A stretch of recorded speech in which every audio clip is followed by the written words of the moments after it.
Y a-t-il une chose que vous avez toujours rêvé de faire, mais que vous n'avez jamais osé réaliser ? Moi, j'ai toujours souhaité créer mon propre talk-show et en faire un programme inspirant avec des informations utiles qui peuvent améliorer la vie des gens. Une émission de qualité avec des invités de tous horizons qu'on n'a pas l'habitude de voir dans les médias traditionnels, mais qui ont quelque chose de spécial à nous apporter. Alors j'ai décidé d'aller à la rencontre de personnalités au parcours atypique qui ont vraiment travaillé dur pour concrétiser leurs projets et qui ne sont pas là pour nous vendre du rêve, mais plutôt nous enseigner ce qu'ils ont appris sur le chemin qui les ont menés à leur propre réussite. Ce n'est pas un simple podcast, c'est une école alternative pour toutes celles et ceux qui veulent continuer à apprendre semaine après semaine et se donner les moyens d'avancer. Le Manal Show, c'est votre capsule inspirante pour devenir la meilleure version de vous-même.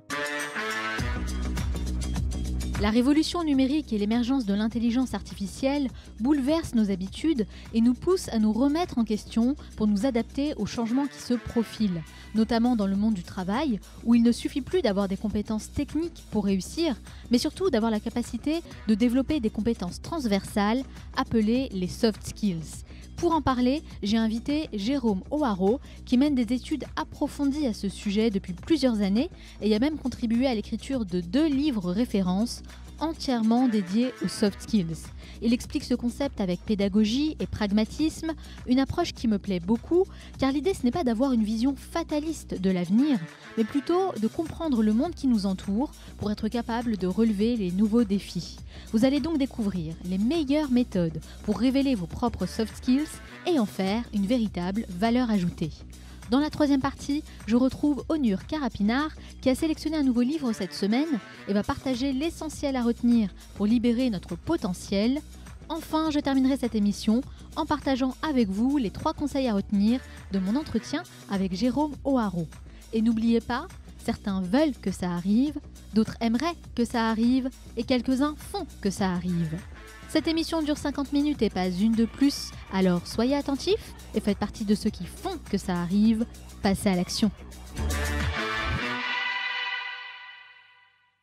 Comme chaque semaine, j'ai sélectionné un message que vous m'avez laissé et que j'aimerais partager avec l'ensemble des auditeurs du Manal Show. Et cette fois, c'est Alexandra qui a mis 5 étoiles sur Apple Podcast avec ce message. Une bulle d'oxygène. Chaque épisode traite de sujets différents, mais tous intéressants, inspirants et instructifs. Possibilité de découvrir des univers et des personnalités, autant de fenêtres ouvertes sur le monde. À vos écouteurs, à vous la découverte du Manal Show, et attention, état de manque ressenti lorsque Manal se met au vert ou en digital détox. Alexandra, tu fais sûrement référence à la dernière fois que j'ai fait une digital détox, en effet, mais j'essaye toujours de préparer un épisode à l'avance pour ne pas rater notre rendez-vous hebdomadaire.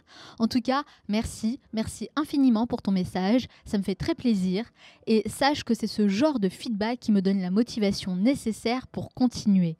D'ailleurs, si vous souhaitez vous aussi me laisser un avis, eh bien rendez-vous tout de suite sur Apple Podcast ou sur votre application de podcast préférée. Laissez-moi 5 étoiles avec un message et je vous sélectionnerai pour la revue de la semaine prochaine. Alors soyez créatifs! L'évolution du monde du travail, notamment avec la robotisation, l'automatisation et l'intelligence artificielle, nous oblige à miser sur le capital humain, donc les soft skills. Et c'est pour répondre à cette grande problématique qu'il mène un travail de recherche et d'expérimentation sur le futur du travail et des compétences et l'utilisation optimale du cerveau. Il s'est formé auprès des meilleurs dans ce domaine et il est sollicité régulièrement pour animer des conférences dans les écoles, les universités et en entreprise. Serial entrepreneur, speaker et co-auteur du livre Soft Skills paru aux éditions Duno, il est également champion du monde de mind mapping. Il habite à Londres, mais il est de passage à Paris. L'occasion idéale pour l'accueillir dans ce nouvel épisode. Jérôme O'Haraud, bonjour. Bonjour Manal. Merci d'avoir accepté mon invitation. Avec grand plaisir, merci de m'avoir invité. Alors là, aujourd'hui, je vous accueille dans un endroit que j'affectionne tout particulièrement à Paris. Mais c'est vrai que voilà, il y a un petit fond de musique lounge, c'est un peu cosy. On nous met tout de suite dans l'ambiance des restaurants parisiens, n'est-ce pas? Exactement. Alors, pour commencer, Jérôme, pourquoi vous faites ce que vous faites aujourd'hui? Waouh, c'est une très très bonne question. Beaucoup de choses. Alors, je dirais que c'est vraiment par cette passion de l'évolution de l'humain. C'est quelque chose qui vraiment me fascine. Pour la petite confidence, moi, depuis tout petit, j'aime les jeux vidéo, mais notamment donc les jeux de stratégie, les jeux de rôle, pour voir comment un humain ou un personnage en fait peut évoluer, gagner des points, gagner en compétences, passer des niveaux, etc. Et je me rends compte que la vie, c'est un peu comme ça. La vie est faite de défis, de quêtes. La vie est faite d'expériences, de rencontres, et qu'on grandit. Justement, pour moi, c'est ça qui m'aide à me lever le matin, déjà pour évoluer moi-même, passer de niveau et aider les autres également à passer de niveau eux-mêmes. Et c'est pour ça justement que, comme vous l'avez annoncé, il y a ce concept qu'on appelle les soft skills qui aide justement à grandir grâce aux expériences et aux défis qu'on relève. Et bien sûr, on va en parler beaucoup plus en détail, hein, mais avant ça, j'aimerais d'abord un peu revenir sur votre parcours, sur votre enfance. Je sais que vous avez grandi à l'île de la Réunion.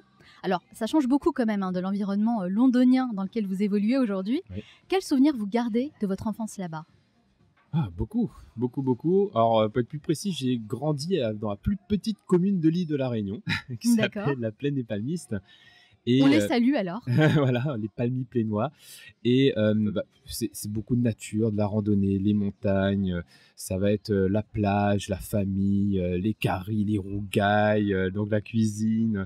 Et aussi, ce que je me rends compte, en fait, c'est quand on voyage qu'on se rend compte de ce que l'on a à l'origine, en fait. C'est vrai. C'est vraiment partir pour mieux revenir, et c'est pour ça que j'aimerais repartir régulièrement. Et ce que je me rends compte, c'est vraiment cette culture réunionnaise qui est très forte et qui réunit plusieurs ethnies, cultures, religions différentes, dans lesquelles on vit bien ensemble. Et ça, je me rends compte que c'est très fort à La Réunion et qu'on voit malheureusement un peu moins ailleurs qu'à La Réunion. Comme en France, par exemple. Par exemple. En effet. Est-ce que le fait d'avoir grandi dans cet environnement, c'est ce qui a aussi participé à ce que vous faites aujourd'hui ?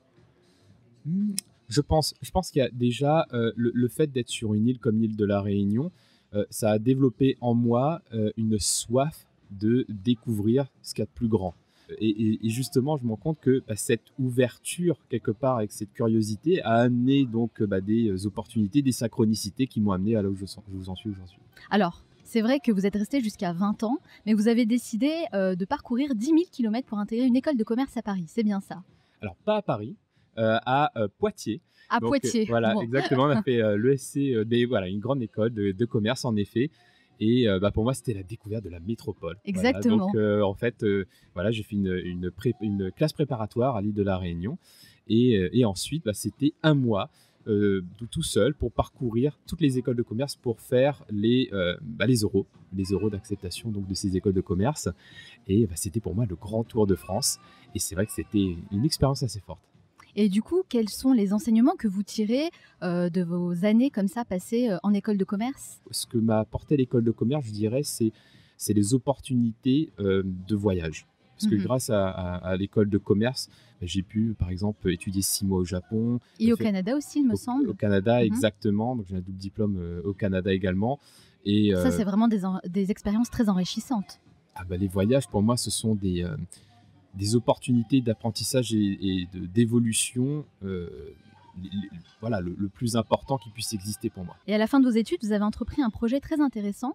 C'est celui de mettre à plat les choses que vous auriez aimé étudier en école de commerce et qui vous ont manqué. Et c'est là que vous avez mis le doigt sur un concept très important, les soft skills.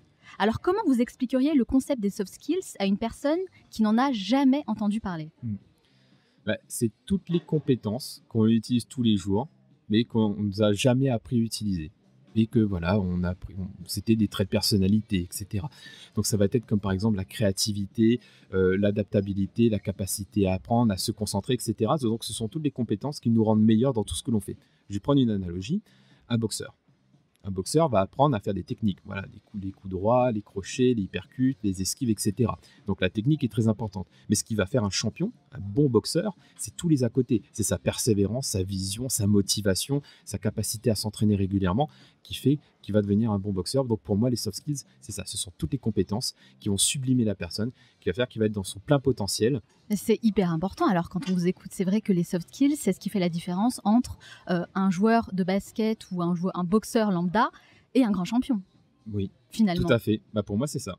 Et c'est toutes les compétences aussi qui seront les dernières qu'on pourra déléguer à un robot. Parce qu'on se rend compte justement, on parlait tout à l'heure dans l'introduction d'intelligence artificielle, on est dans une phase où aujourd'hui on délègue de plus en plus de choses, non pas donc, à d'autres pays avec un coût de main-d'œuvre qui est réduit, mais cette fois, de plus en plus à des algorithmes, à des robots. Et aujourd'hui, ce sont surtout des tâches techniques. Donc, qu'est-ce qui nous reste, nous, en tant qu'humains? Donc, il y a vraiment cette questionnement de quelle est ma place dans le monde du travail aujourd'hui. Ça va être vraiment toutes ces compétences-là. Donc, c'est pour ça que pour moi, les soft skills, c'est vraiment une manière de cultiver l'intelligence humaine face au développement de l'intelligence artificielle. D'ailleurs, soft skills qu'on oppose aux hard skills, c'est quoi la différence entre les deux? Alors, pour moi, c'est en complémentarité. Les hard skills, ce sont les compétences techniques. Donc, je vais apprendre, par exemple, un processus. Je vais apprendre à faire de la comptabilité. Je vais apprendre à faire un site internet. C'est absolu. Je sais faire ou je ne sais pas faire. Alors que les soft skills, c'est quelque chose qui sont tout le temps en évolution, en fait. Ce sont des compétences qui, en plus, sont transversales. Donc, par exemple, une compétence de comptabilité, c'est difficile de transposer ça en philosophie, par exemple. Alors que la créativité, qui est, selon le numéro 2 de Alibaba, la compétence la plus importante et à développer dans le cadre d'un monde de plus en plus justement digitalisé. Complètement, oui. Et cette créativité-là, elle est transposable dans plein de situations différentes, que ce soit au théâtre, que ce soit même en comptabilité pour créer un site internet, etc. Donc je dirais que voilà, les soft skills apportent cette dimension de transversalité que n'ont pas ces compétences techniques qui sont beaucoup plus absolues. Et dans ce monde de plus en plus digitalisé, l'intelligence artificielle va chambouler notre rapport au travail. Clairement, ce qu'on apprend aujourd'hui sera obsolète dans 2 ans, ne sera plus du tout d'actualité. Et on parle d'ailleurs d'obsolescence des compétences. Donc selon vous, qu'est-ce qu'on devrait enseigner aujourd'hui dans les écoles? Et quelles compétences on doit apprendre à développer pour pas se retrouver en concurrence avec une intelligence artificielle qui sera non seulement plus efficace, mais en plus bien moins chère qu'un être humain? Pour moi, la compétence clé, c'est la capacité à apprendre ou apprendre à apprendre. Et le fait de pouvoir justement apprendre par soi-même, apprendre par les livres, vous avez interviewé mon ami Mohamed Koussa justement, oui, qui a parlé beaucoup de lecture rapide, de pouvoir se cultiver, de développer cette culture générale. D'ailleurs, Laurent Alexandre parle également du fait de développer sa culture générale pour pouvoir développer notre cerveau par rapport à l'intelligence artificielle. Donc je dirais que vraiment cette soif d'apprendre et les techniques d'apprentissage comme par exemple le mind mapping ou comme par exemple la lecture rapide, les stratégies de mémorisation, mais en tout cas d'avoir cette curiosité de toujours apprendre de nouvelles choses pour activer la plasticité neuronale, fait que notre cerveau sera plus apte à s'adapter. Et donc si on a des cycles de 2 ans qui vont de toute façon se raccourcir, si on parle de 2 ans aujourd'hui, dans 10 ans on parlera de 1 an en termes d'obsolescence, parce que ça va de plus en plus vite en fait. Exactement. En tout cas, si on arrive à s'adapter de plus en plus rapidement grâce à cet apprentissage-là, alors quelles que soient les évolutions, on pourra toujours trouver une solution. Apprendre à apprendre, ça c'est le premier soft skills vraiment à développer pour tout le monde. Pour moi, oui, clairement. Il y en a d'autres, mais je me rends compte de plus en plus à quel point c'est important, et c'est pour ça que souvent on me pose la question, tu fais plein de choses, pourquoi tu fais l'apprentissage et les soft skills? Pour moi, l'apprentissage ou la capacité à apprendre est la soft skill absolue qui va permettre de développer toutes les autres soft skills. En tout cas, c'est intéressant quand même d'avoir ça en tête, d'en prendre conscience et d'avoir cette vision à long terme pour pouvoir s'adapter. Et si on ne prend pas connaissance de ces soft skills et de tous ces changements, on risque d'être vraiment à la ramasse. Et d'ailleurs, il y a un rapport, selon un rapport de Dell et de l'Institut pour le futur, 85% des emplois de 2030 n'existent pas aujourd'hui. Mais est-ce qu'on est en mesure de dire avec précision à quoi ressemblera le monde du travail dans 10 ou 20 ans? Alors ça, j'adore ces statistiques-là, parce qu'on parle beaucoup des métiers qui vont disparaître, mais beaucoup moins des métiers qui vont apparaître en fait. Et c'est pour ça que c'est important de se dire, ok, j'apprends à apprendre, parce que même si mon métier disparaît aujourd'hui, je vais être en mesure d'apprendre un métier qui n'existe pas encore demain, ou de créer un métier qui va être utile demain. Donc par exemple, mon métier de formateur, il évolue constamment. Donc, je dois à chaque fois le réactualiser. Donc, par exemple, en conférence, souvent, je parle de plusieurs types de métiers. Les métiers disparaissants, les métiers naissants ou les métiers mutants. Donc, généralement, on exerce un des 3 métiers. Enfin, oui, un métier naissant, c'est-à-dire un métier qui n'existe pas totalement encore dans le monde du travail aujourd'hui. Mais, par exemple, podcasteur, on peut pas dire que c'est un métier qui est très développé, mais c'est un métier naissant, qui est utile, qui apporte de la valeur ajoutée, qui mobilise des soft skills, etc. Alors que par exemple les comptables, aujourd'hui, j'ai fait une conférence justement pour des comptables, c'est un métier disparaissant. Oui, du coup, l'idée, c'est pas d'être fataliste, mais au contraire, d'avoir vraiment cette capacité de rester agile et finalement de se réinventer en permanence. Donc, les carrières de 30 ans, on peut dire que c'est fini. Ça n'existe plus. Et c'est pour ça que c'est important aussi de le souligner, non seulement pour les adultes qui sont déjà dans le monde du travail, mais aussi pour les étudiants qui nous écoutent, qui sont à l'école, à qui on demande qu'est-ce que tu veux faire dans la vie plus tard et qui n'ont pas forcément de réponse parce qu'en plus, ils sont peut-être sûrement même amenés à faire un métier qui n'existe pas encore. Clairement, et ça c'est vrai qu'on n'apprend pas forcément à l'école. Donc il y a des initiatives qui sont intéressantes. Par exemple, j'interviens pour Google qui fait des interventions en université justement pour sensibiliser et rassurer aussi. Parce que c'est vrai, comme vous dites, on peut souvent tomber dans le fatalisme lorsqu'on parle de l'intelligence artificielle. Moi, quand j'entendais l'intelligence artificielle, moi je voyais Terminator, voilà, 2018, c'est le début de Skynet, on va tous mourir, etc. Donc on est très alarmiste. Mais derrière, vous parlez d'optimisme. Oui, c'est hyper important aussi de se dire, ok, je ne sais pas ce que je veux faire aujourd'hui, mais ce n'est pas grave parce que de toute façon, je vais peut-être pouvoir créer mon propre métier. Moi, par exemple, je ne savais pas du tout, à La Réunion, quand j'étais encore à La Réunion, j'avais aucune idée de ce que je voulais faire. Aucune vision là-dessus. Et même aujourd'hui, je fais quelque chose, mais ça ne veut pas dire que dans 3 ans, je ferai exactement la même chose. Je suis sûr que je ne ferai pas la même chose. Et mais c'est pas grave. En fait, le fait de capitaliser sur cette capacité à apprendre et sur les soft skills, ça nous donne la confiance d'avancer même si on ne sait pas. Parce qu'on sait que de toute façon, on a nos ressources à l'intérieur qui nous permettent de nous adapter sur l'extérieur et de se sentir bien malgré tout. Donc je dirais que oui, les personnes qui ne savent pas encore ce qu'elles veulent faire, c'est pas grave. C'est pas grave. Et de toute façon, l'incertitude va de plus en plus faire partie de notre quotidien, c'est vrai. Et c'est avec cette incertitude permanente qu'il va falloir composer. Et c'est pour ça que moi aussi, je recommande, lors de mes conférences, de rester toujours très agile et aussi de tester les choses sur des périodes courtes, à la manière Lean. Donc je préconise notamment le plan des 90 jours. Donc faire un test sur 3 mois. Et c'est vrai que les choses évoluent tellement vite que je pense même que cette période des 90 jours d'expérimentation tend à diminuer pour arriver à 60 jours, voire même à 30 jours dans les prochaines années. Clairement. Oui, je suis tout à fait d'accord avec ce message. Alors on entre dans un monde d'extrême agilité, flexibilité, on l'a dit, et pour appréhender ça de manière sereine, les entreprises adoptent des schémas empruntés à l'armée américaine et vous faites notamment allusion au modèle VUCA. V-U-C-A. Expliquez-nous cet acronyme et pourquoi c'est important de comprendre et de maîtriser VUCA. Alors VUCA, ça veut dire, donc c'est un terme anglo-saxon, donc volatility, qui veut dire volatile. U pour uncertainty, donc incertain. C pour complexity, pour la complexité. On peut continuer en anglais si vous souhaitez. Et A pour ambiguity, pour ambiguïté. Okay. Donc ces quatre lettres, ces 4 mots décrit le monde dans lequel on vit aujourd'hui, donc qui est volatile, complexe, ambigu, etc. Incertain. Et qui justement nous fait prendre conscience à quel point rien n'est acquis. On était encore dans une culture où, voilà, moi j'ai ma sécurité, ça c'était un mot qu'on aime bien, la sécurité, j'ai ma carrière, mon CDI, etc. Donc je suis tranquille. Mais l'idée c'est de dire, prenez des décisions, avancez, et ne mettez pas la pression si ce n'est pas la meilleure décision et que c'est quelque chose qui va vous guider toute votre vie. C'est pas grave parce que de toute façon, vous avez vos soft skills pour vous adapter, votre capacité à apprendre pour bifurquer.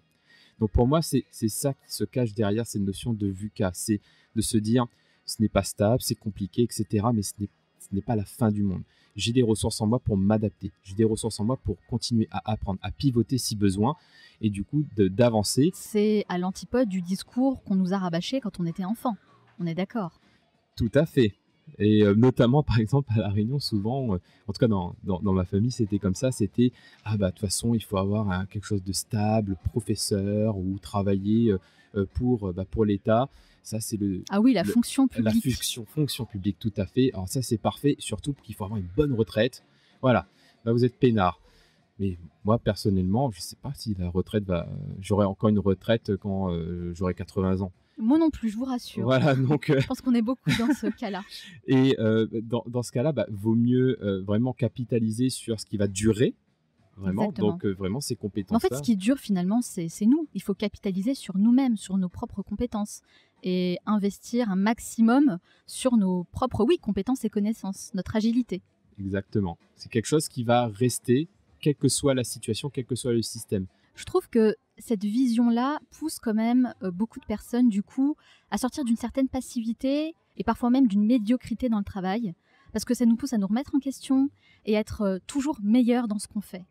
Donc en ça, c'est un grand challenge, certes, mais je trouve que c'est un défi assez intéressant à relever. Oui, mais en même temps, c'est vrai que en fait, ça donne envie. Par exemple, je parlais de l'analogie des jeux vidéo, par exemple. Quand on joue un jeu vidéo, désolé, j'ai un côté geek, hein, on a envie de passer de niveau, on a envie de progresser, parce qu'il n'y a rien de plus ennuyeux que de stagner dans un jeu vidéo. Mais je pense que pour un humain, c'est aussi ennuyeux de stagner dans la vie. Et finalement, avec cette philosophie soft skills, on se rend compte qu'on peut toujours progresser quelles que soient les situations et qu'un échec n'est jamais vraiment un échec, c'est une opportunité d'apprentissage et d'évolution. Et j'irai plus loin, c'est qu'on se responsabilise aussi. On Exactement. n'attend pas qu'une entreprise ou l'État ou l'école nous donne quoi que ce soit. Tout à fait. En tout cas, VUCA, ça fait volatile, incertain, complexe, ambigu. Oui. C'est encore une fois un modèle qui nous vient des États-Unis. Mhm. Mais nous, ici en France, on en est où? Est-ce que vous constatez qu'il y a une prise de conscience ou que on est encore à la ramasse? Les deux. Non, je pense qu'il y a quand même des progrès. Et on le voit par exemple avec des écoles qui commencent à mettre des soft skills dans leur cursus. On le voit dans les entreprises qui commencent à implémenter ça également dans leur style C'est de vrai, management. Jérôme, je suis d'accord avec vous, mais honnêtement, moi j'ai l'impression quand même que ça met du temps. On rame et surtout, c'est beaucoup de paroles pour très peu de pratiques sur le terrain au final.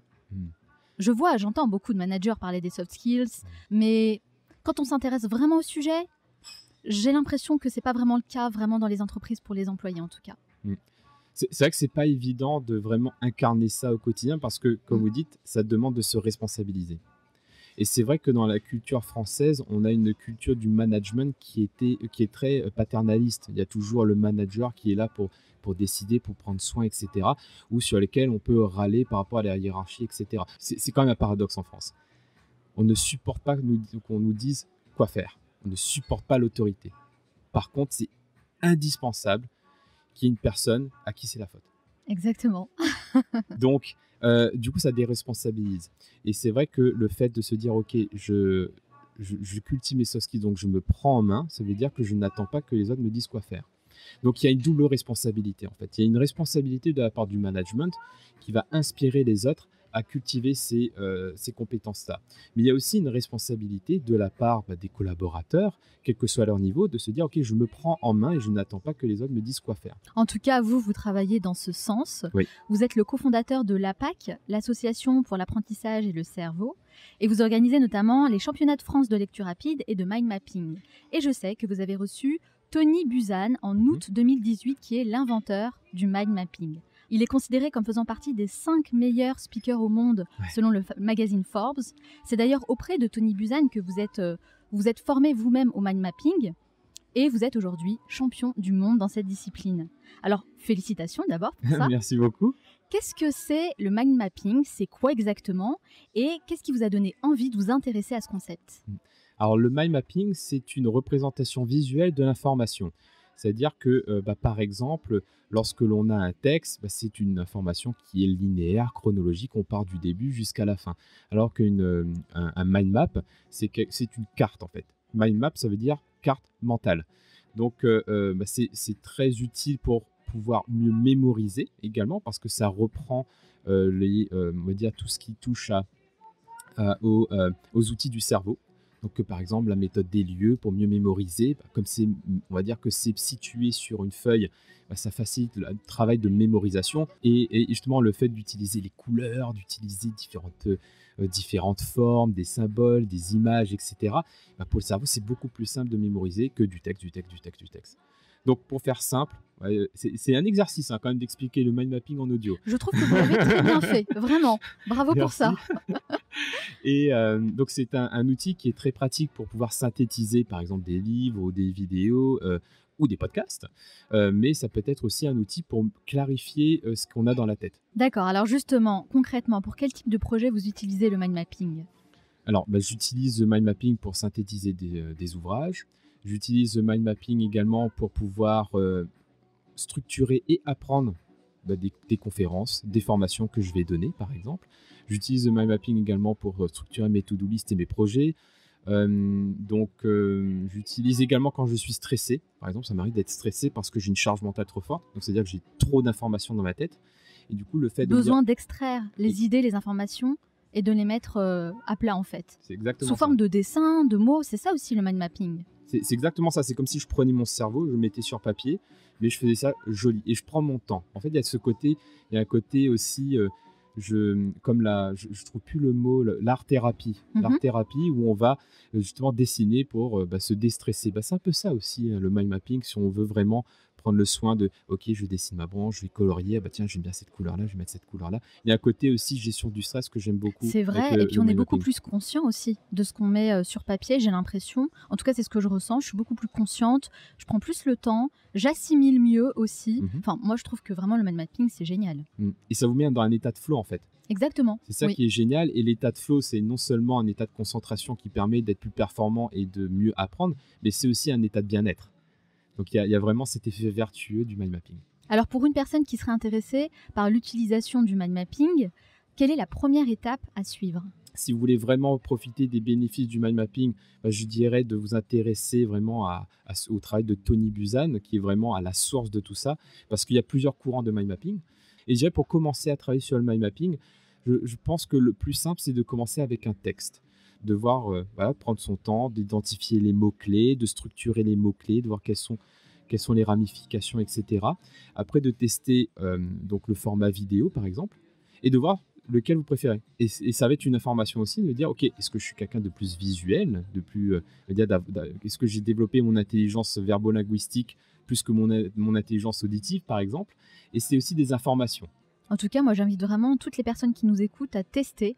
Faites le test à votre tour, sélectionnez un projet que vous voulez réaliser dans les prochains mois et faites-le avec le mind mapping et venez nous dire ce que vous avez eu comme résultat. Moi, je suis intéressée parce que vraiment, c'est quelque chose que j'utilise depuis quelques années maintenant pour mes formations aussi, pour mes conférences, mais même pour des projets professionnels. Je crois que je vais aussi l'implémenter un peu plus justement dans le podcast pour mes préparations avec les invités. Mais en effet, quand c'est visuel, moi, je trouve qu'on gagne énormément de temps en fait. On arrive à se projeter, on visualise en quelque sorte le résultat final. En fait, il y a un double effet positif du mind mapping. Et déjà, le résultat immédiat, comme vous le dites, plus de visibilité, plus de clarté, je peux trouver l'information facilement, je sais où je vais, etc. J'arrive à mieux me projeter. Donc ça, c'est un des effets directs. Et l'effet indirect, l'effet qui se coule du mind mapping, quand on le travaille régulièrement, ça développe des soft skills. Ça développe déjà la clarification. Comment je peux clarifier, simplifier. Pour moi, c'est une des compétences les plus importantes. Dans un monde complexe, une personne qui arrive à être claire et simple va aider énormément les autres personnes. Ça vous est peut-être arrivé d'échanger des emails et on n'y voit pas la fin parce qu'on n'arrive pas à se comprendre, il y a des malentendus, etc. Ça fait perdre du temps à tout le monde et à générer des frustrations. Alors qu'une personne qui est hyper claire, on envoie un mail, c'est clair pour tout le monde, ça fait gagner du temps, c'est limpide. Donc c'est une vraie compétence et le mind mapping aide à ça. Le mind mapping permet également de muscler la créativité parce qu'on va tester de nouvelles choses, de nouvelles techniques. On va voir qu'un mot-clé va générer d'autres mots-clés. Donc c'est génératif en fait. Donc ça développe aussi la créativité. Ça développe la concentration parce qu'on est obligé d'être concentré. Et plus on fait du mind mapping, plus on sent qu'on va entrer dans des états de flow plus facilement. Ça c'est quelque chose que j'ai pu noter en m'entraînant pour le championnat du monde. Avec vraiment le mix, pour moi, ça va vraiment très bien, la lecture rapide et le mind mapping en fait. Ça va ensemble. Ouais, pour moi, ça va vraiment ensemble. Et d'ailleurs, c'est pas pour rien que dans le championnat en question, il y a les deux disciplines. Clairement, parce que pour moi, c'est un entraînement du cerveau. On se rend pas compte finalement, mais il y a énormément de bénéfices à tirer du mind mapping. Merci Tony Buzan. Oui, merci Tony. Merci à vous aussi Jérôme de partager ça avec nous. Avec grand plaisir. Alors vous, Jérôme, vous ne vous arrêtez pas au mind mapping puisque vous pratiquez aussi le journaling. Pour ceux qui ne connaissent pas, le journaling, c'est le fait de tenir un journal quotidien. Vous écrivez quoi dans votre journal ? Déjà, je commence toujours mes journées avec un objectif principal et 2 objectifs secondaires. Oh, parfait, c'est pareil pour moi. Ok, ça me donne déjà une direction en termes d'action pour le reste de la journée. Ensuite, je note une sorte d'intention, affirmation pour donner on va dire une impulsion à la journée. Donc, par exemple, et généralement, c'est à l'affirmative et ça commence par je. Par exemple, je suis en super forme aujourd'hui. Du coup, je l'écris. Pour se mettre dans un mood positif. Ouais. Et je me le répète, et c'est un peu la méthode Coué en fait. Je me le répète, et du coup, je pense que ça m'aide à être en forme pour la journée. Dans le courant de la journée, une fois que je me suis lancé, je vais noter par exemple des sujets à creuser. Donc là, je vais faire un petit symbole, un petit pictogramme de loupe. C'est-à-dire, ok, ça c'est à creuser. Ou par exemple, des idées qui me viennent. Donc là, je fais une petite ampoule et je note mon idée. L'idée, c'est vraiment de tout noter en fait. Ne rien garder dans sa tête, parce que quand c'est dans sa tête, uniquement dans sa tête, ça restera dans sa tête. Ouais. Là, vraiment, l'idée, c'est de mettre noir sur blanc toutes vos idées au cours de la journée pour pouvoir après prendre le temps d'y réfléchir et de les réaliser. C'est exactement ça, mais je note pas tout, je note ce qui est significatif. Et comment vous faites alors pour sélectionner ce qui est significatif? Je dirais que c'est un peu un feeling. On sent quand c'est significatif, quand il y a une sorte d'excitation qui monte. Ça pétille. En tout cas, c'est comme ça que je fonctionne. Si je sens que ça pétille, que ça me met en joie, etc., ça veut dire que il y a quelque chose qui est important pour moi là-dedans. D'accord. Mais ça peut être aussi parce que c'est en lien direct avec mon objectif. Donc ça, c'est tout au long de la journée. Et à la fin de la journée, je vais noter donc trois gratitudes en fait. 3 éléments pour lesquels je suis en gratitude. Que vous êtes reconnaissant. 3 choses qui se sont passées dans la journée pour lesquelles vous êtes reconnaissant. Exactement. Donc ça, c'est votre journal quotidien. Vous faites ça tous les jours. Oui, ça c'est tous les jours. En plus, donc ça, ce qui est bien avec cette pratique-là, c'est que ça développe aussi une soft skill très importante, qui est l'autodiscipline. Oh oui, je crois vraiment que ça fait partie des soft skills les plus importants, Exactement. En effet. C'est ce qui fait qu'on va pouvoir vraiment développer des habitudes, développer des compétences dans la durée. Et par exemple, est-ce que vous savez ce que veut dire Kung Fu? Non, dites-le moi. Je sais que vous êtes fan de karaté, je crois, non? Alors d'arts martiaux, en général. J'ai fait 20 ans de karaté, maintenant c'est du Kung Fu. Et Kung Fu, en fait, c'est la pratique répétée dans le temps jusqu'à la maîtrise. Ça veut dire ça, Kung Fu. D'accord. Donc c'est vrai que souvent on parle de Kung Fu, on voit que c'est les arts martiaux parce qu'on doit répéter. Mais en fait, vous faites du Kung Fu tous les jours. Et toutes les personnes qui ont des habitudes, c'est une sorte de Kung Fu. Je sais aussi que vous parlez de l'état d'esprit diffus et de l'état d'esprit focus. Donc ça vient du MOOC Learning How to Learn, donc de l'université de Californie. San Diego. Voilà, San Diego. Ah oui. Et justement, donc l'idée c'est juste d'alterner des séquences en fait dans son quotidien, des moments où je vais être très concentré et des moments dans lesquels je vais libérer mon cerveau de toute préoccupation et faire quelque chose de tout à fait différent. Et un outil qui est génial pour ça, c'est le Pomodoro. Oui, bien sûr. Le Pomodoro, c'est quoi? C'est je me donne 25 minutes de concentration intense sur une seule tâche. Donc, je coupe mon téléphone, je coupe toute distraction. Ça, c'est important. Je coupe mon téléphone. Oui. Sinon, ça ne fonctionne pas. Ouais, non, c'est ça. C'est vraiment, je coupe toute distraction. Je me mets dans un endroit où on ne peut pas me déranger. Il n'y a personne qui peut ouvrir la porte, etc. Et pendant 25 minutes, je fais que cette tâche-là. Et au bout de 25 minutes, je prends 5 minutes de pause. Et pendant ces 5 minutes, je fais totalement autre chose. Je vais marcher, je vais faire du sport, je vais boire de l'eau, je vais boire un café, peu importe. Mais l'idée, c'est vraiment de déconnecter le cerveau de la tâche pour le laisser souffler un peu. Et c'est ça, en fait, c'est l'alternance de focus et de diffus qui fait que on arrive à être concentré, efficace, productif et aussi créatif. Parce que la créativité émerge dans les moments de diffus, pas de focus. Donc ça ne sert à rien de rester devant son ordinateur durant des heures pour essayer de terminer une tâche. Faites une pause en fait, prenez simplement 5 minutes pour faire autre chose, pour souffler et vous verrez que quand vous reviendrez à votre poste de travail, vous serez beaucoup plus frais et vous aurez justement la capacité d'évoluer, d'avancer. Ça, c'est important de le souligner. Et justement, moi je sais que j'en en avais déjà parlé d'ailleurs dans le Manal Show, dans les entreprises, vous savez, on a cette idée de toujours être au poste de travail de 9h à 18h et c'est un peu compliqué pour certains employés de prendre des pauses, mais je pense qu'il faut vraiment imposer ça. Essayez de le faire au maximum parce que en effet, c'est en ayant des sessions de travail très concentrées, très intenses, que vous pourrez être beaucoup plus productif. On arrive à faire beaucoup plus de choses en 25 minutes qu'en 2 ou 3 heures parfois, en restant comme ça coincé devant son écran. Clairement, je suis sûr que ça arrive à tout le monde de réfléchir, de bloquer sur un problème. Mais oui. Et quand on va ensuite sous la douche, voilà, c'est là que j'ai l'idée. Pourquoi? Exactement. C'est parce que là, le cerveau, il est parti sur un mode de fonctionnement qui est différent et les connexions neuronales font que ça y est, la solution émerge. Alors Jérôme, pourquoi vous vous êtes installé à Londres? Par amour, voilà, j'ai suivi ma femme qui est londonienne. Ah, aussi simple que ça. Aussi simple que ça. Et qu'est-ce qui vous attire alors dans cette ville aujourd'hui? Qu'est-ce qui vous plaît? Parce que j'imagine quand même qu'il y a une grande différence culturelle entre la France et le Royaume-Uni. Oui, alors justement, c'est cette différence-là déjà qui me plaît, parce que j'aime bien la diversité. Et du coup, comme je voyage beaucoup en France, j'ai l'impression de vivre deux cultures différentes constamment. Il y a le côté bilinguisme aussi, qui est très bon pour le cerveau d'ailleurs, de penser et d'utiliser plusieurs langues à la fois. J'imagine que vous avez un très bon niveau d'anglais aujourd'hui. Aujourd'hui, ça va, oui. C'était pas du tout le cas avant. À l'école, je n'étais pas du tout connu pour ça. Oui, c'est clair. De toute façon, ça se saurait si on apprenait l'anglais à l'école. Hein. Bien vu. Et après, c'est la diversité culturelle, c'est l'énergie aussi des gens qui ont envie d'aller de l'avant. On sent beaucoup plus on parlait de responsabilisation, les gens se prennent en main, on change de carrière plus facilement, on se fait licencier peut-être plus facilement, mais on sait qu'on va trouver facilement autre chose. Donc il y a ce côté moins d'anxiété par rapport au futur, plus d'optimisme, plus de joie de vivre, les gens vont dans les pubs, etc. Oui, il y a tout ça qui me plaît. Il y a une espèce d'ouverture d'esprit, de tolérance aussi que j'aime beaucoup. Justement, moi j'étais à Londres il y a quelques semaines, et vraiment c'est une ville que j'adore parce qu'il y a une super dynamique, une énergie très positive. C'est vrai que ça donne envie en tout cas d'y retourner très souvent. Les gens se parlent tout simplement, même dans le métro. Exactement. Les gens se parlent, on peut rigoler, on mène dans un pub, on se connaît pas, on parle. Il n'y a pas d'a priori. Et ce que je peux aussi remarquer, c'est qu'il y a une diversité culturelle que j'ai beaucoup appréciée. Et un respect de cette diversité culturelle. Oui, et ça me rappelle la Réunion en quelque sorte. Merci beaucoup pour ce partage, pour tous les conseils que vous nous avez donnés. Mais ce n'est pas totalement fini. À la fin de chaque interview, je pose une série de questions rafales. Le but, c'est de répondre le plus spontanément possible, sans trop réfléchir. Et de mieux vous connaître, ça dure 1 minute 30. Est-ce que vous êtes prêts? Je suis prêt. C'est parti.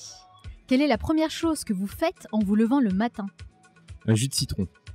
Quelle personne admirez-vous le plus? Ma femme.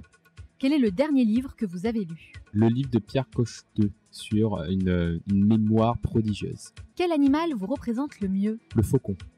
Quelle application utilisez-vous le plus? Google Calendar. Quelle est votre plus grande peur? La mort. Quel est l'endroit où vous aimez aller pour vous ressourcer? La montagne. Quel est votre film ou documentaire préféré? Matrix. Quel livre offririez-vous en premier? Tools of Titans. Quelle est la mauvaise habitude dont vous aimeriez vous débarrasser? La procrastination. Qu'est-ce qui vous agace le plus chez les autres?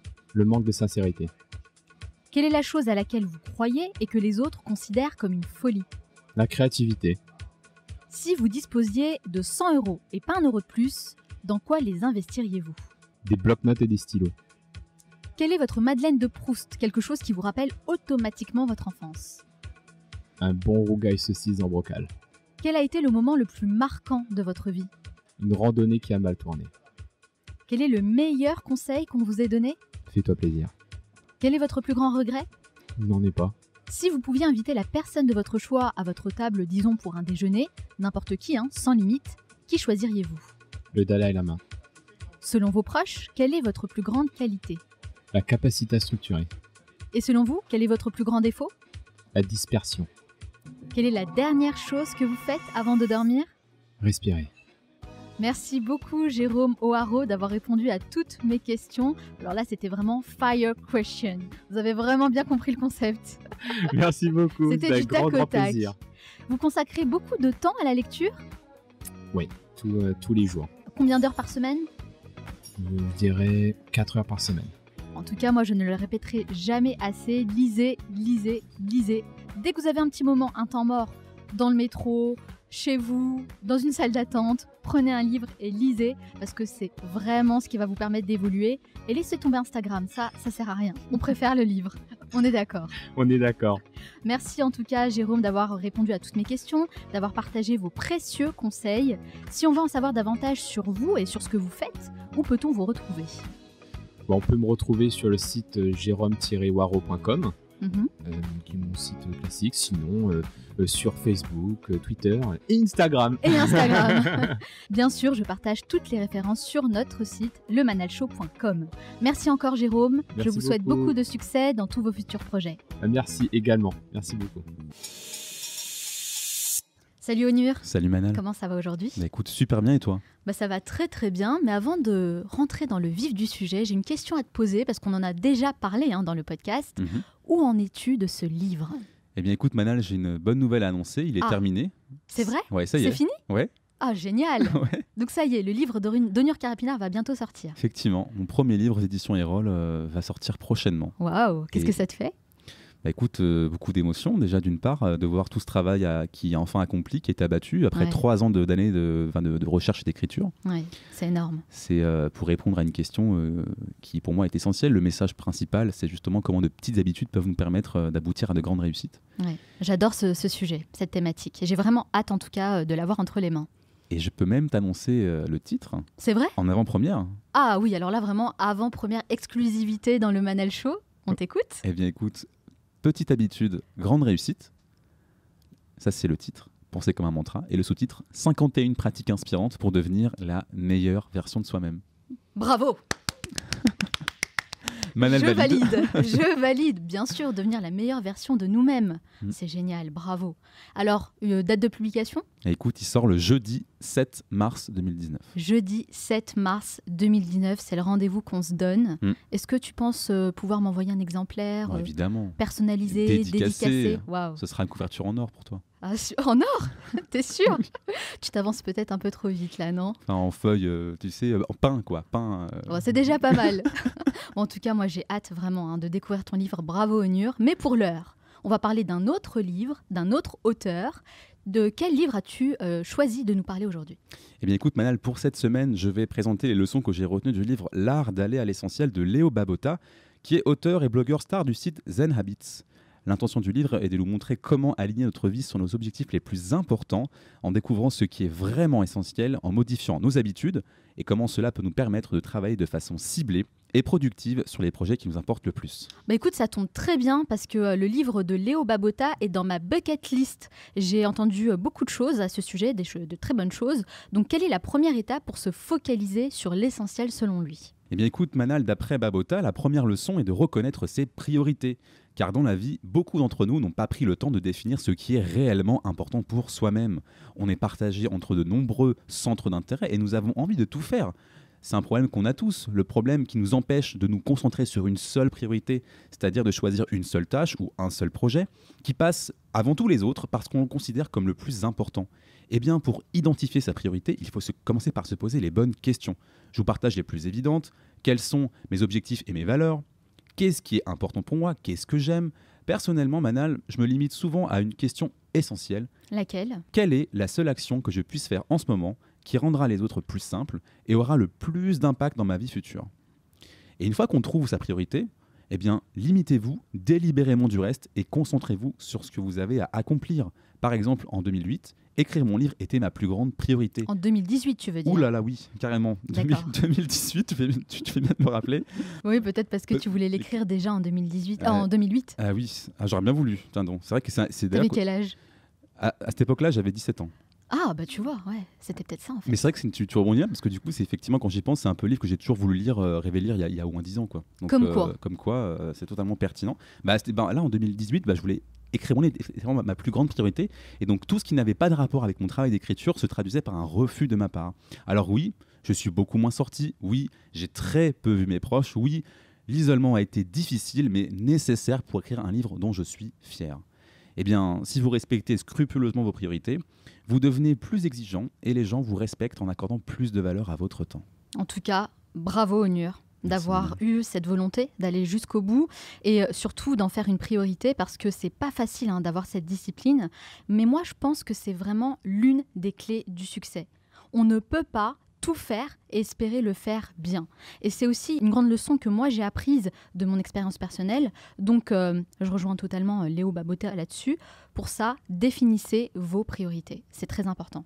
Je ne peux que valider ce que tu viens de dire à l'instant, car les habitudes sont vraiment à la base de tout changement durable. Je suis bien placé pour en parler vu que c'est mon sujet, mais elles peuvent soit être à l'origine de nos plus grandes réussites ou de nos plus grandes frustrations. Par exemple, si vous souhaitez travailler 1 heure supplémentaire sur un projet de votre rêve, le seul moyen de l'obtenir est de trouver 7 heures supplémentaires dans votre routine. Cela pourrait être en apprenant à vous lever plus tôt ou à être prêt à travailler un peu plus tard. Eh bien, pour avoir écrit un livre au sujet des habitudes, je sais à quel point une seule bonne décision répétée jour après jour peut nous conduire à de grandes réussites. C'est pourquoi je vous recommande de commencer par une simple habitude et de la rendre tellement facile à faire qu'il vous serait presque impossible d'échouer. Par exemple, Manal, si tu souhaites te lever 1 heure plus tôt, eh bien, tu pourrais commencer par te lever 5 minutes plus tôt pendant une semaine. Ensuite, eh bien, tu descends encore de 5 minutes. Ou sinon, tu pourrais changer ton heure de réveil d'1 minute chaque jour. Eh bien, avec cela, Manal, tu pourrais te lever 1 heure plus tôt en moins de 2 mois. Et pour cela, il faut s'assurer vraiment de faire le strict minimum pour rendre accessible toute volonté de réussite. Ouais, en fait, il faut le faire intelligemment et en douceur, et c'est comme ça qu'on obtient des vrais résultats sur la durée. Mais carrément. Et la 3e leçon à ce propos, Manal, justement, c'est de toujours commencer sa journée avec 3 objectifs par jour afin de tenir sur la durée, puisqu'on en parle.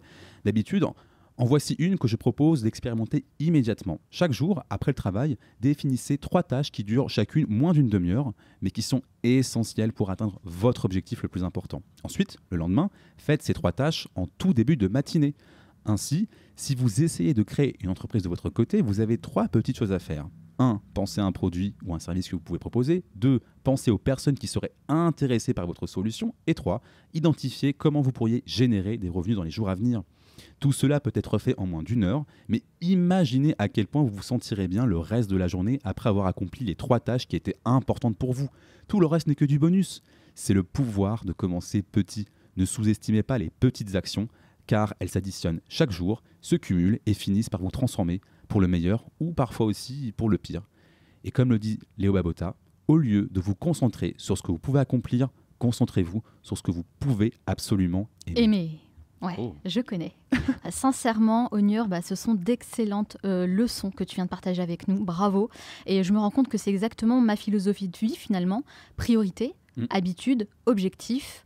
Pour moi, c'est vraiment l'équation gagnante pour se focaliser sur l'essentiel. Bon, en tout cas, moi, il y a une bonne habitude que j'ai adoptée en 2018 et qui m'a apporté beaucoup d'inspiration et de connaissances. C'est laquelle ? C'est prendre 5 minutes tous les mardis pour lire avec attention, je dis bien avec attention, la Minute Essentielle. C'est ta newsletter que tu nous envoies pour partager plein de ressources. Une newsletter d'une qualité vraiment remarquable. Et franchement, Onur, vraiment, sincèrement, j'en parle toujours autour de moi. Donc je ne peux que conseiller nos auditeurs de s'abonner à leur tour. D'ailleurs, j'ajoute le lien évidemment de la Minute Essentielle by Onur Karapinar dans l'article qui accompagne ce podcast sur lemanalshow.com/podcast. Merci encore Onur. Merci Manal. Et je te dis à très bientôt. À très bientôt. Nous arrivons à la fin de cette émission, mais avant de vous quitter, j'aimerais partager avec vous les 3 conseils à retenir de mon entretien avec Jérôme O'Haraud. Conseil numéro 1, développez vos soft skills. Confiance en soi, empathie, créativité, audace, autant de compétences qui vous aideront à rester agile et à vous adapter aux changements. Le meilleur investissement que vous pouvez faire, c'est d'investir sur vous-même. Conseil numéro 2, utilisez la méthode du mind mapping pour mener à bien vos projets. Cette méthode est révolutionnaire. Je l'applique moi-même depuis de nombreuses années et j'en tire beaucoup de bénéfices. D'abord, ça m'aide à organiser et à structurer mes idées tout en ayant une vision globale. Ensuite, ça me pousse à développer ma créativité parce que mon objectif à chaque fois, c'est de réaliser une carte utile et esthétique en y ajoutant des mots-clés, des icônes, des dessins, des couleurs et plein d'autres éléments qui viennent constituer ma carte mentale. Ça m'aide également à développer ma concentration et à canaliser mon énergie de sorte à rester focus sur ce que je fais. Et enfin, le mind mapping améliore considérablement ma mémorisation parce que c'est très visuel, donc j'arrive à me rappeler de tous les éléments en les associant entre eux. Donc vraiment, je ne peux que vous conseiller de tester à votre tour le mind mapping et je vous mets le lien de la chaîne YouTube de Jérôme O'Haraud qui est champion du monde de mind mapping où vous pourrez trouver encore plus de conseils pour passer à l'action. Et enfin, conseil numéro 3, prenez l'habitude d'écrire vos idées. Certains appellent ça du journaling. En tout cas, moi j'ai clairement constaté une grande différence dans ma vie à partir du moment où j'ai commencé à tenir un carnet de projet. Quand je matérialise une idée en l'écrivant noir sur blanc dans mon carnet, elle devient beaucoup plus concrète. Et là, je peux réfléchir à des stratégies qui me permettent d'atteindre mon objectif. Mais si je garde cette idée uniquement dans ma tête, elle n'est pas valable, parce qu'elle reste au stade d'idée. Or, nous avons tous des idées plein la tête. La différence se situe dans notre capacité à transformer ces idées en véritables projets et à entreprendre des actions concrètes pour les réaliser. C'est pareil pour mon mental. En écrivant des affirmations positives chaque jour, je me nourris de cette bonne énergie et j'entraîne mon cerveau à penser de manière positive. Donc à votre tour, prenez 5 minutes matin et soir et écrivez vos intentions, vos idées et vos réussites de la journée. J'espère que cet épisode vous a plu. Si c'est le cas et si vous ne l'avez pas encore fait, vous pouvez soutenir ce podcast de 2 façons. La première, c'est de me laisser un avis positif sur Apple Podcast pour ceux qui ont un iPhone. Il faut savoir que c'est la plateforme qui sert de référence pour toutes les autres et ça permettra à ce podcast d'avoir une plus grande visibilité. La deuxième chose que vous pouvez faire, c'est de partager cet épisode avec une ou plusieurs personnes de votre entourage susceptibles d'être intéressées par mon travail. Ça ne vous prendra que quelques secondes pour le faire, mais sachez que c'est ce qui m'aide le plus à faire grandir la communauté du Manal Show. Pour retrouver toutes les références citées dans cette émission, rendez-vous directement sur lemanalshow.com. Nous, on se retrouve la semaine prochaine pour un nouvel épisode. Ciao!